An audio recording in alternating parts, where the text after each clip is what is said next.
Good morning student. BA BSc third year geography की कक्षा में आपका हार्दिक स्वागत है। हमने बात की थी पिछली कक्षा में, किसकी बात की थी? मिट्टी की बात की थी। मिट्टी अपर्दन को प्रभावित करने वाले कारकों के बारे में हमने बात की थी।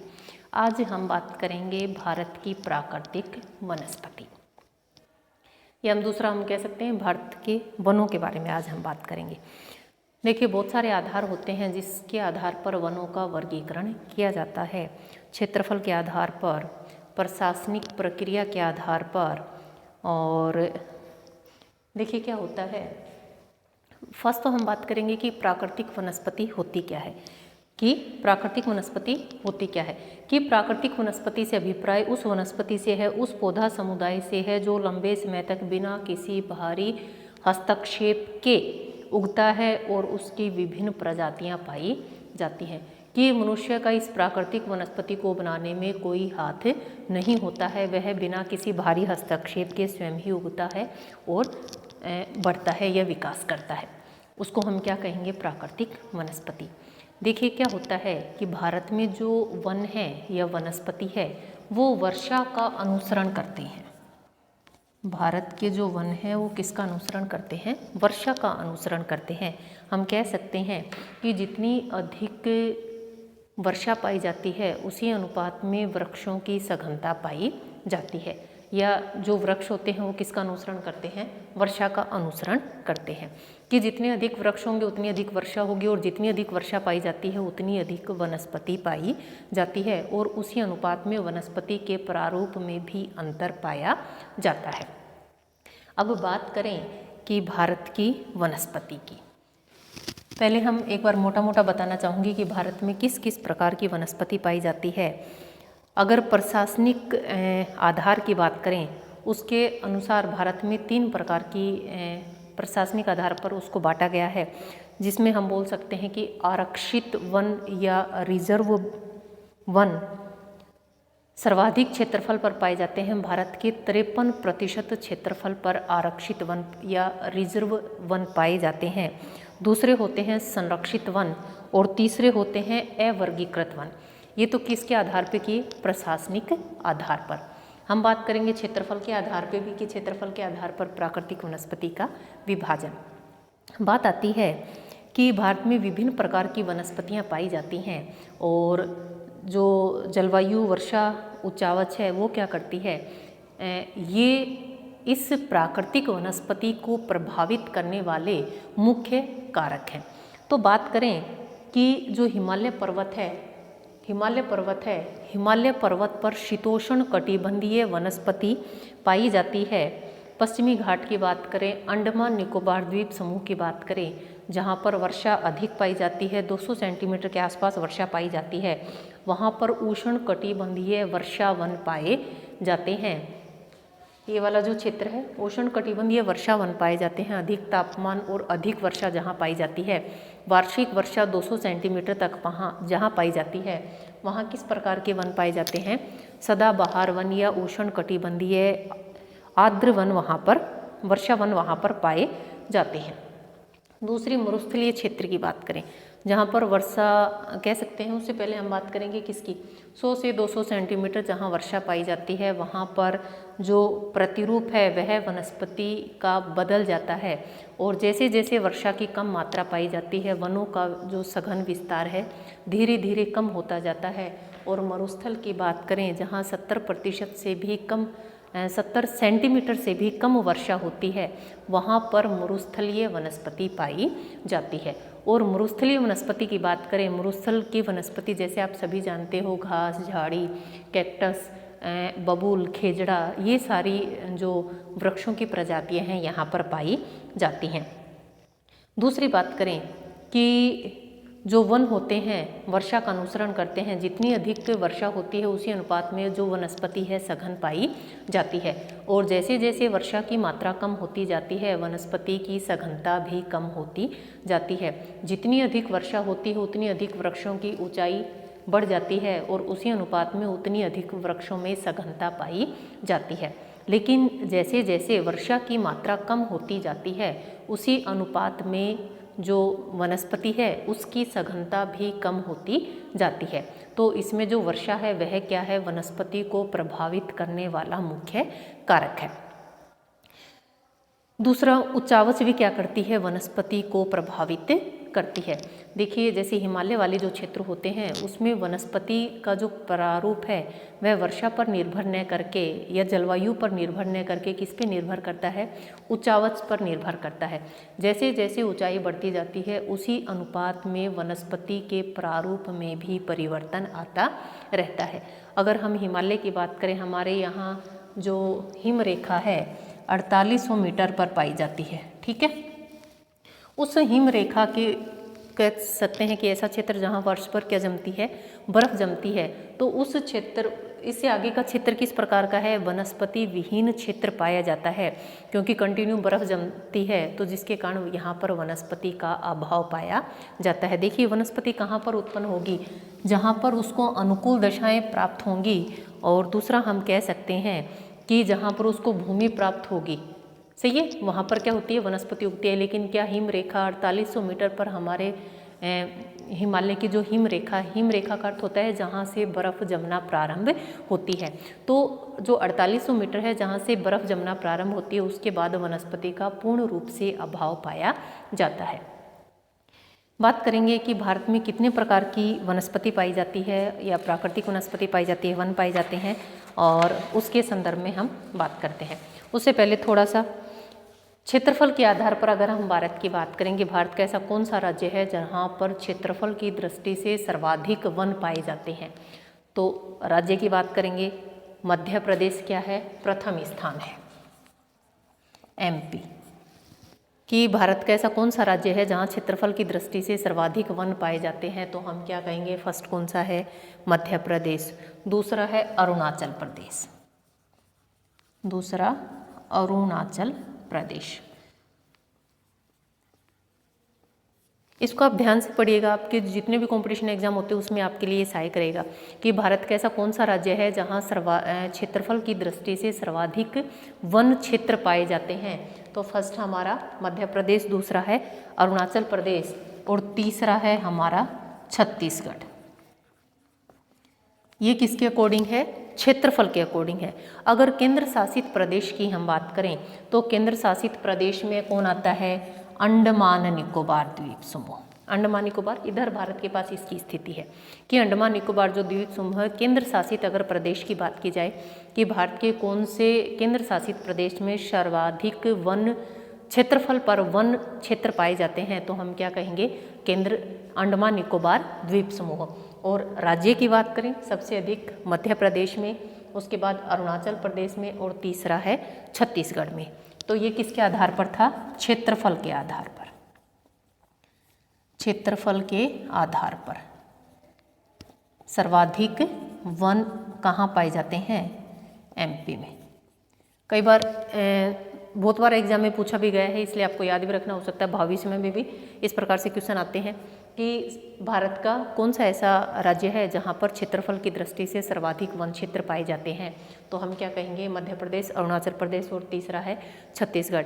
और कई बार देखिए क्या होता है, जैसे इसमें आपको जो एग्जाम वो 1 2 3 4 4 ऑप्शन दिए गए, अगर उसमें फर्स्ट ऑप्शन नहीं है आपके पास और ये ऑप्शन है, जैसे ही आप क्वेश्चन पढ़ते हैं आपके दिमाग में क्या चीज़ आती है कि क्वेश्चन तो गलत पूछा गया है। क्यों आती है, क्योंकि सर्वाधिक कहाँ पाए जाते हैं, MP में पाए जाते हैं। लेकिन इस प्रकार का जो क्वेश्चन पूछा जाता है उसमें ऑप्शन चेंज हो जाते हैं। ज्योग्राफी में कभी भी कोई क्वेश्चन गलत नहीं होता है, जैसे ऑप्शन होते हैं उस ऑप्शन के अकॉर्डिंग आपको बताना होता है कि क्षेत्रफल के आधार पर सर्वाधिक वन निम्न में से कहाँ पाए जाते हैं। तो निम्न में से इसमें 2 ऑप्शन और हैं, तो आंसर क्या हो जाएगा हमारा, अरुणाचल प्रदेश की निम्न में से कहाँ पाए जाते हैं, ठीक है। तो इसमें आंसर क्या हो जाएगा हमारा, अरुणाचल प्रदेश। अगर ऑप्शन 1 नहीं दिया हुआ है, तो अगर ऑप्शन A दे रखा है, मध्य प्रदेश दे रखा है, तो हमारा आंसर क्या रहेगा, मध्य प्रदेश। और केंद्र शासित अगर प्रदेश की बात करें तो केंद्र शासित प्रदेश में कौन आएगा, अंडमान निकोबार द्वीप समूह। ये तो हमने किसकी बात की थी, सर्वाधिक की बात की थी। अब बात आए कि क्षेत्रफल की दृष्टि से न्यूनतम कहाँ वन पाए जाएंगे। फर्स्ट लिखेंगे न्यूनतम के अकॉर्डिंग, फर्स्ट लिखेंगे हरियाणा, दूसरा लिखेंगे गोवा। क्षेत्रफल की दृष्टि से फर्स्ट कौन सा लिखेंगे आप? फर्स्ट में आप लिखना हरियाणा, कि हरियाणा में सबसे कम क्षेत्रफल पर वन पाए जाते हैं। क्यों पाए जाते हैं?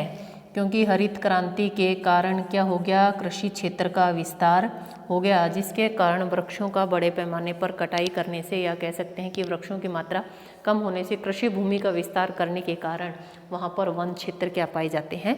कम पाए जाते हैं। क्षेत्रफल के आधार पर न्यूनतम वृक्ष कहाँ पाए जाते हैं? न्यूनतम वनस्पति, न्यूनतम वन कहाँ पाए जाते हैं? हरियाणा में पाए जाते हैं। और सेकंड नंबर है गोवा। सेकंड नंबर कौन सा है? गोवा। क्वेश्चन देखिए कैसे बनेगा कि क्षेत्रफल के आधार पर सर्वाधिक, सबसे न्यूनतम वन किस क्षेत्र में पाए जाते हैं या किस राज्य में पाए जाते हैं? तो हम कहेंगे सबसे न्यूनतम कहाँ पाए जाते हैं? हरियाणा में पाए जाते हैं। सेकंड नंबर पे गोवा में पाए जाते हैं। अगर केंद्र शासित प्रदेश की बात करें तो दमन एंड द्वीप। केंद्र शासित प्रदेश की बात करें तो दमन एंड द्वीप में न्यूनतम वनस्पति या क्षेत्रफल के आधार पर न्यूनतम वन पाए जाते हैं। केंद्र शासित प्रदेश हमारा दमन एंड द्वीप, और क्षेत्रफल के आधार पर न्यूनतम कौन सा है? राज्य की बात करें तो राज्य है हमारा हरियाणा। अब बात करेंगे हम प्रतिशत की। किसकी बात करेंगे? ये तो थी क्षेत्रफल की, सही है। अब हम किसकी बात करेंगे? प्रतिशत के आधार पर।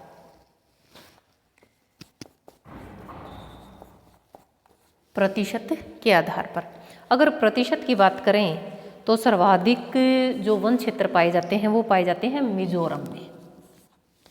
प्रतिशत की बात करें, प्रतिशत का अर्थ होता है कि वहाँ जो टोटल भूमि है उसका प्रतिशत, 100 में से। प्रतिशत के आधार पर अगर हम बात करें तो सर्वाधिक जो वन है, सर्वाधिक जो वन है वो कहाँ पाए जाते हैं?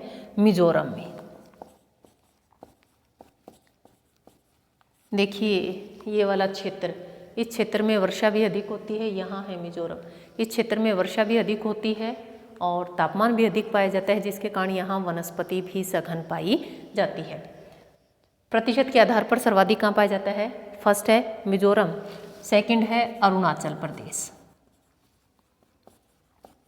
सेकंड कौन सा है? अरुणाचल प्रदेश। और तीसरे की अगर बात करें, तीसरा है हमारे पास नागालैंड। तीनों उधर ही हैं। ऐसा माना जाता है कि जो उत्तरी पूर्वी जो राज्य हैं हमारे, ये 25% जो वनस्पति है, ये हमारे जो 7 सिस्टर्स हैं, ये 25% वनस्पति का पार्ट, 25% वनस्पति का हिस्सा रखते हैं।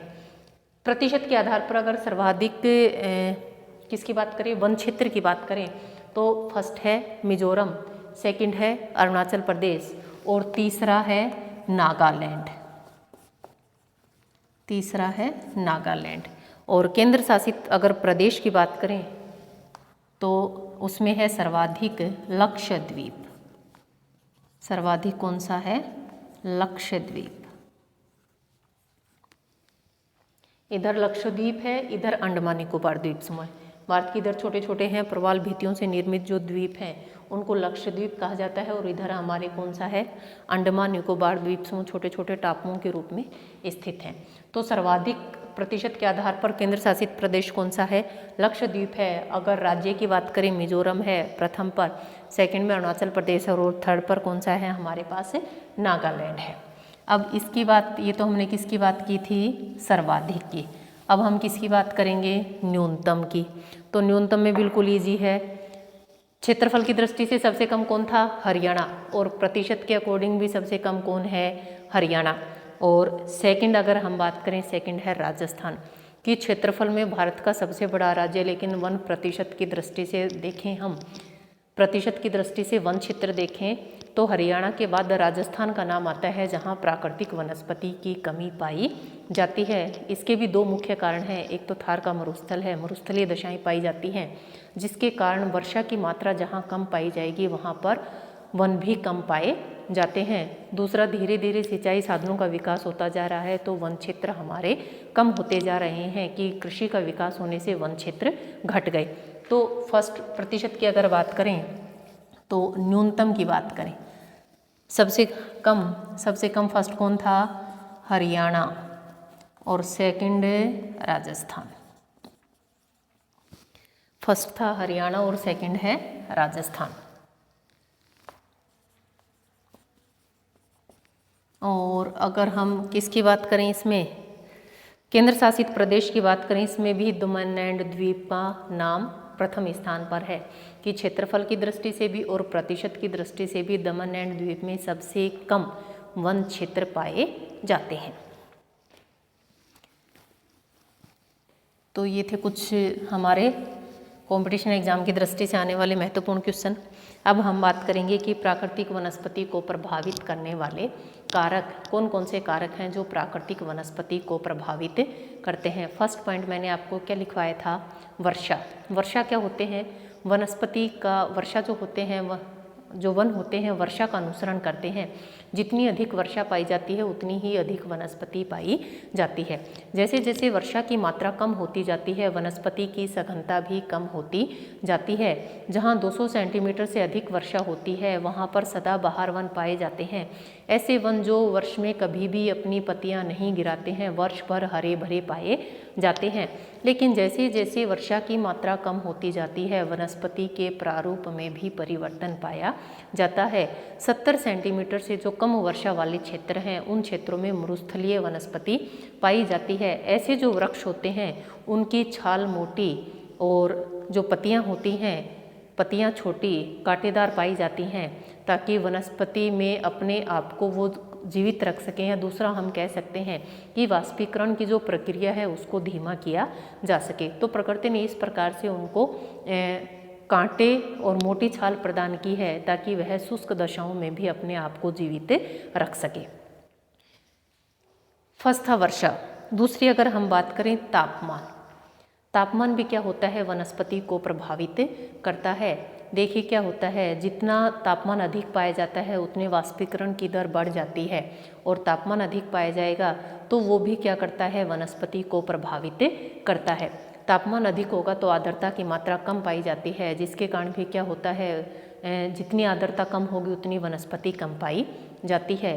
तीसरी बात करते हैं ऊंचाई की, ऊंचाई या उच्चावच की, और इसको उत्तुंगता भी कहा जाता है। ऊंचाई का एक नाम क्या है, उत्तुंगता। उत्तुंगता बोल सकते हैं, उच्चावच कह सकते हैं, ऊंचाई कह सकते हैं। तो इसमें क्या होता है जैसे जैसे ऊंचाई बढ़ती जाती है वैसे वनस्पति के प्रतिरूप में अंतर पाया जाता है। देखिए मैंने एक चार्ट भी बनाया इधर। 1500 मीटर तक सदाबहार वन पाए जाते हैं, पतझड़ वन पाए जाते हैं। 2500 मीटर तक शीतोष्ण चौड़ी पत्ती वाले वृक्ष पाए जाते हैं जिसमें देवदार, ओक, बर्च ये वाले वृक्ष पाए जाते हैं। 4500 मीटर तक कोणधारी वन पाए जाते हैं और 4800 मीटर तक टुंड्रा वन पाए जाते हैं। और उसके ऊपर वनस्पति नहीं पाई जाती है क्योंकि 4800 मीटर पर हमारी हिम रेखा आ जाती है और उसके बाद वनस्पति का अभाव पाया जाता है। तो हम बात करेंगे वनों की बात करेंगे। फर्स्ट वन की बात करेंगे हम। जो फर्स्ट वन है हमारा उष्ण कटिबंधीय सदाबहार वन, या दूसरा हम इसको लिख सकते हैं उष्ण कटिबंधीय आर्द्र वन या सदाबहार वन। फर्स्ट पॉइंट डालेंगे उष्ण कटिबंधीय आर्द्र वन। देखिए इसमें क्या होता है, फर्स्ट तो हम बात करते हैं कि भारत में जलवायु किस प्रकार की पाई जाती है। भारत में जो जलवायु पाई जाती है उष्ण कटिबंधीय, उपोष्ण, इस प्रकार की जलवायु पाई जाती है। उष्ण कटिबंधीय मानसूनी जलवायु पाई जाती है। तो नीचे भूमध्य कौन सी रेखा है, भूमध्य रेखा है, यहाँ से हमारे 23.5 डिग्री पर कर्क रेखा गुजरती है। तो भारत में मोस्टली ऐसा समय होता है जहाँ तापमान उच्च पाया जाता है, या हम कह सकते हैं कि गर्मी के जो 10 महीने होते हैं या वर्ष के 10 महीनों में हमारे यहाँ गर्मी पड़ती है, 1 या 2 महीने ऐसे होते हैं जिनमें हमारे यहाँ शीतकाल पाया जाता है। तो उष्ण और उपोष्ण कटिबंध में स्थित होने के कारण भारत में जो तापमान पाया जाता है किस प्रकार का पाया जाता है, तापमान अधिक पाया जाता है। क्यों? क्योंकि कर्क रेखा भारत के मध्य से गुजरती है और जो सूर्य है कर्क रेखा पर सीधा चमकता है जिसके कारण हमारे यहाँ तापमान अधिक पाया जाता है। उष्ण कटिबंधीय आर्द्र वन की अगर हम बात करें, सदा हरित वन की, सदाबहार वन की अगर हम बात करें तो ऐसे क्षेत्रों में ये देखिए ये हमारा पश्चिमी घाट है, ये पूर्वी, और ये उड़ीसा के पास वाला वेस्ट बंगाल, और ये हम कह सकते हैं कि अरुणाचल प्रदेश को छोड़कर जितने भी हमारे इधर मेघालय है, शिलांग का पठार बोल सकते हैं, मिजोरम है, मणिपुर है, त्रिपुरा है, वो सारे जो क्षेत्र हैं हमारे, वहाँ पर उष्णकटिबंधीय आर्द्र वन पाए जाते हैं। ऐसे वृक्ष वहाँ पनपते हैं जहाँ तापमान भी अधिक पाया जाता है और वर्षा की मात्रा भी अधिक पाई जाती है। ऐसे क्षेत्रों में तापमान 22 डिग्री सेल्सियस तापमान तथा वर्षा की अगर बात करें तो 200 सेंटीमीटर वार्षिक वर्षा होनी चाहिए। कि ऐसी जो वनस्पति मिलेगी हमें कहाँ मिलेगी, जहाँ तापमान अधिक पाया जाता हो, कि हम कह सकते हैं कि औसत जो तापमान है 22 डिग्री सेल्सियस, और वर्षा की बात करें तो वार्षिक वर्षा जो है वो कितनी होनी चाहिए, वार्षिक वर्षा 200 सेंटीमीटर यहाँ पर वार्षिक वर्षा पाई जाती है। तो ऐसे जो क्षेत्र होते हैं वहाँ पर उष्णकटिबंधीय सदाहरित वन या सदाबहार वन पाए जाते हैं। इन वनों की मुख्य विशेषता ये है कि जितनी अधिक वर्षा होती है उतनी ही अधिक ये वन सघन पाए जाते हैं। आप सभी जानते हैं कि भारत में मानसूनी वर्षा होती है। जैसे ही मानसूनी वर्षा होती है, इस जो पश्चिमी घाट का जो पूर्वी जो हमारा पश्चिमी घाट है, इसका पश्चिमी जो ढाल है, इधर वाला जो ढाल है, वहाँ पर इस प्रकार की वनस्पति पाई जाती है, क्योंकि मानसूनी पवनों के माध्यम से इस क्षेत्र में समय समय पर वर्षा होती रहती है। और इस प्रकार के जो वन होते हैं ये सदा हरे रहते हैं, जिसके कारण इनको सदाबहार वन के नाम से भी जाना जाता है। ये वन सदा हरे भरे रहते हैं, कभी भी अपनी पत्तियां नहीं गिराते हैं, जिसके कारण भी क्या कहा जाता है, इनको सदाबहार वन कहा जाता है। लगभग 45 लाख क्षेत्रफल की अगर हम बात करें तो 45 लाख हेक्टेयर क्षेत्रफल पर 45 लाख हेक्टेयर क्षेत्रफल पर इस प्रकार के वन पाए जाते हैं। और इनकी जो ऊंचाई पाई जाती है 50 से 60 मीटर। इन वृक्षों की जो लंबाई पाई जाती है वह 50 से 60 सेंटीमीटर तक पाई जाती है। और इनमें मुख्य रूप से जो वृक्ष पाए जाते हैं उसमें ताड़, महोगनी, वृक्षों के नाम लिख लीजिए आप। ताड़ वृक्ष है, महोगनी, उसके बाद है एबोनी, रोजवुड, एबोनी, रोजवुड, बांस, ताड़ और रबड़, ये सारे वृक्ष यहाँ पर पाए जाते हैं। नारियल के वृक्ष भी इसमें पाए जाते हैं।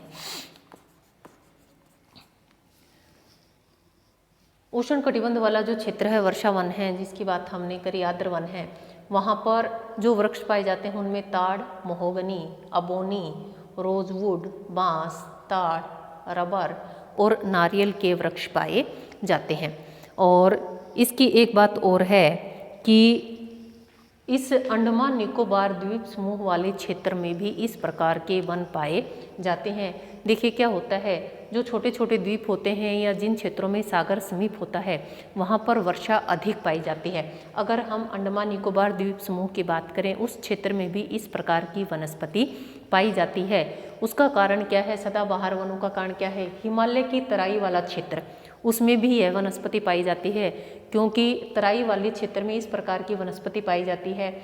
पश्चिमी घाट, पूर्वी घाट और पश्चिम बंगाल का जो कुछ भाग है, हुगली नदी का जो मुहाना है वहाँ पर, और आपका शिलोंग का पठार, मणिपुर, मिजोरम और त्रिपुरा, यहाँ पर इस प्रकार की वनस्पति पाई जाती है।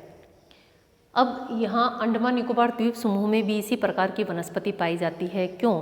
क्योंकि वहाँ पर भी जो वार्षिक वर्षा है वह 200 सेंटीमीटर से अधिक पाई जाती है। छोटे छोटे द्वीप के रूप में सागर में स्थित है, इसलिए यहाँ पर जो समय समय पर वर्षा होती रहती है और यहाँ पर सघन वन पाए जाते हैं। जितने वृक्ष सघन होते हैं उतनी ही अधिक प्रजातियां इनमें पाई जाती हैं। पश्चिमी घाट को हॉट स्पॉट के नाम से भी जाना जाता है। विश्व के जो मुख्य हॉट स्पॉट हैं, हॉट स्पॉट जिन क्षेत्रों में सर्वाधिक जैव विविधता पाई जाती है उन क्षेत्रों को हॉट स्पॉट के नाम से जाना जाता है। तो पश्चिमी घाट, इसमें सर्वाधिक जैव विविधता पाई जाती है। विभिन्न प्रकार के वृक्ष पाए जाते हैं और उनके साथ विभिन्न प्रकार की लताएँ पाई जाती है। और जो सूर्य की जो किरणें हैं वो धरातल तक नहीं पहुंच पाती हैं, क्योंकि जो लताएं हैं वो पेड़ों पर इतनी अधिक सघनता से उनको पकड़े रहती हैं कि जो सूर्य की किरणें हैं वो धरातल तक नहीं पहुंच पाती हैं। और जितनी अधिक कह सकते हैं कि हम जैव विविधता पाई जाती है, उसी प्रकार से उतने ही अधिक जीव जंतु भी उस क्षेत्र में पाए जाते हैं। आपने इस वाले क्षेत्र की अगर बात करें तो हमारे यहाँ जीव जंतुओं का मोस्टली अभाव पाया जाता है, लेकिन इस वाले क्षेत्र में वो सभी जीव हमें देखने को मिलते हैं। इसकी अगर हम बात करें कि हिमालय का जो तराई क्षेत्र है, कर्नाटक के पश्चिमी भाग है, इन सभी क्षेत्रों में इस प्रकार की वनस्पति देखने को मिलती है। अब ये जो सदाबहार वन है, इनकी विशेषताओं की बात करें। ये जो वृक्ष होते हैं इनकी लकड़ी किस प्रकार की होती है? कठोर होती है। इन वृक्षों की लकड़ी कठोर होती है, इसलिए इनका अधिक उपयोग नहीं किया जाता है। दूसरा, ये वन इतने सघन होते हैं और विभिन्न प्रकार के अलग अलग प्रकार के पौधे पाए जाते हैं, जिसके कारण भी इनका उपयोग नहीं होता है। आपने बांस को देखा होगा कितना हार्ड होता है, दीमक जो होती है वो भी नहीं लगती है उसको, तो हम उसका कहाँ उपयोग करते हैं? या तो गांव में कोई झोपड़ी वगैरह बनाने में या सिटी में होटल की सजावट करने में, इसी प्रकार से उसका उपयोग करते हैं। कह सकते हैं कि कठोर लकड़ी होने के कारण इसका बहुत अधिक उपयोग नहीं किया जाता है, या व्यावसायिक दृष्टिकोण से इसका अधिक उपयोग नहीं किया जाता है। क्यों? क्योंकि लकड़ी किस प्रकार की होती है? कठोर होती है, और एक ही प्रकार के वृक्ष एक जगह नहीं पाए जाते हैं, तो जिसके कारण भी क्या होता है, इनका अधिक उपयोग नहीं किया जाता है। दूसरी बात करें कि वृक्षों की बहुतायत, अलग अलग प्रकार के बहुत अधिक संख्या में वृक्ष पाए जाते हैं, बहुत अधिक मात्रा में वृक्ष पाए जाते हैं, जिसके कारण इनको काटना और इनका उपयोग करना किस प्रकार का है? बहुत अधिक लाभदायक नहीं होता है। हजारों प्रकार के इसमें वन्य जीव पाए जाते हैं, जहरीले जीव जंतु पाए जाते हैं, तो जिसके कारण भी इसका सीमित उपयोग किया जाता है, या इसका सीमित दलदली क्षेत्र पाए जाते हैं। हजारों प्रकार के यहाँ पर वन्य प्राणी पाए जाते हैं, वनस्पति पाई जाती है, और ये वन इतने सघन होते हैं कि सूर्य की किरणें भी धरातल तक नहीं पहुँच पाती हैं, क्योंकि वृक्षों की लंबाई अधिक होती है। जो जितनी भी लताएं होती हैं वो क्या कर लेती हैं? वो लताएं फैलती रहती हैं, जिसके कारण सूर्य की किरणें भी धरातल तक नहीं पहुँच पाती हैं। मुख्य रूप से 4-5 बातों का आपको इसमें सिर्फ ध्यान रखना है। आपको भारत के मैप पर इसकी लोकेशन देखनी है कि इसकी स्थिति कहाँ है। पश्चिमी घाट की बात करें, पूर्वी घाट की बात करें, हुगली नदी के मुहाने की बात करें, पश्चिम बंगाल का कुछ भाग है, मेघालय, मिजोरम, त्रिपुरा, और हिमालय का जो तराई क्षेत्र है, अंडमान निकोबार द्वीप समूह, यहाँ पर इस प्रकार की वनस्पति पाई जाती है। इस वनस्पति में तापमान भी अधिक पाया जाता है और वर्षा भी अधिक पाई जाती है। क्षेत्रफल की बात करें, 45 लाख हेक्टेयर क्षेत्रफल पर भारत की इस प्रकार की वनस्पति पाई जाती है। 50 से 60 मीटर तक इन वृक्षों की लंबाई पाई जाती है। देखिए, जितनी अधिक वर्षा होती है इस क्षेत्र में रुक रुक कर समय समय पर वर्षा होती रहती है, वर्ष पर वर्षा होती है। तो ऐसे जो क्षेत्र होते हैं, जितनी अधिक वर्षा होगी उतनी ही अधिक लंबी वनस्पति यहाँ पर, या कह सकते हैं कि पेड़ों की लंबाई में वृद्धि पाई जाती है। और वर्षा अधिक होगी तो वृक्ष कैसे मिलेंगे? वृक्ष सघन पाए जाते हैं। ताड़, महोगनी, एबोनी, रोजवुड, बांस, रबड़, नारियल, ये सारे वृक्ष यहाँ पाए जाते हैं। लकड़ी कठोर पाई जाती है, जिसके कारण इसका बहुत अधिक उपयोग नहीं किया जाता है। नेक्स्ट बात करते हैं, सदाबहार क्यों बोलते हैं इन वृक्षों को? क्योंकि ये पौधे कभी भी अपनी पत्तियां नहीं गिराते हैं, वर्ष भर कैसे रहते हैं? हरे भरे रहते हैं, इसलिए इनको नाम क्या पड़ा कि किस प्रकार के वृक्ष हैं? सदाबहार वृक्ष हैं। कि ऐसे वृक्ष जो सदा कैसे रहते हैं? हरे रहते हैं, इसलिए नाम क्या पड़ा? सदाबहार वन। नेक्स्ट हम बात करेंगे उष्णकटिबंधीय पर्णपाती वन की, जिसको हम पढ़ेंगे कल। और आज की अगर हम बात करें, आप फर्स्ट तो भारत के या कह सकते हैं कि विश्व के 33% क्षेत्रफल पर वन होने चाहिए, ताकि जो प्राकृतिक संतुलन की अगर हम बात करें उसके अनुसार 33% क्षेत्रफल पर वन होने चाहिए। लेकिन भारत की अगर हम बात करें 22.5% क्षेत्रफल पर भारत के वन पाए जाते हैं।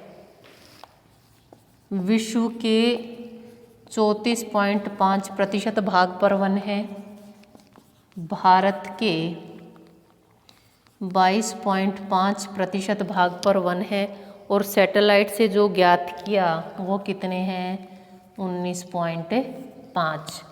और NCERT की बुक में थोड़ा सा डिफरेंस मिलता है, उन्होंने 22.55% जो भारत का वन क्षेत्र है उन्होंने प्रतिशत की मात्रा ये बताई है।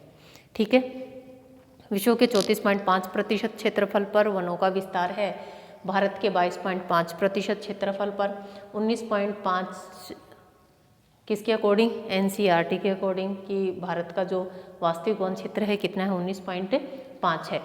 तो आपके लिए क्वेश्चन है कि फर्स्ट तो हम बात करेंगे किसकी बताएंगे कि भारत का ऐसे राज्य का नाम बताओ जहां क्षेत्रफल की दृष्टि से सर्वाधिक वन पाए जाते हैं। क्वेश्चन वापस से सुनिए कि भारत का ऐसा कौन सा राज्य है जहां पर क्षेत्रफल की दृष्टि से सर्वाधिक वन क्षेत्र पाए जाते हैं। ठीक है, ये आप मुझे कमेंट करके आंसर देंगे। सेकंड आपका क्वेश्चन है कि भारत के किस राज्य में क्षेत्रफल के अनुसार ही न्यूनतम वृक्ष पाए जाते हैं या न्यूनतम वनस्पति पाई जाती है। इन दोनों क्वेश्चनों का आप मुझे कमेंट करके आंसर देंगे। ठीक है, मिलते हैं नेक्स्ट क्लास में और प्राकृतिक वनस्पति के सेकंड पार्ट में। ठीक है, आज के लिए इतना ही, धन्यवाद।